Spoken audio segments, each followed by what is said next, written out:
Nandito po tayo ngayon sa Aquino Bridge. Makikita nyo. Saka ko po si Sherry May Shega at si Melia Suso. Okay, report mo na, May Shega. Oo, magandang hapon po sa inyo lahat. Kung makikita nyo po, abot na sa taas na ito na, ang taas ng tubig dito sa Aquino Bridge. At nakikita nyo po sa banda doon, merong mga officers ng provincial government.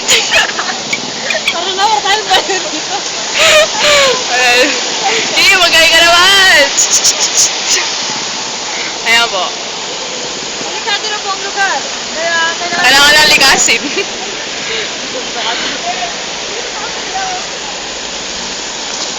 Ayan. So, back to you, Miss Sherry. Ano pong masabi mo sa kalagayan ng Tarlac ngayong mga araw na to? Ano na?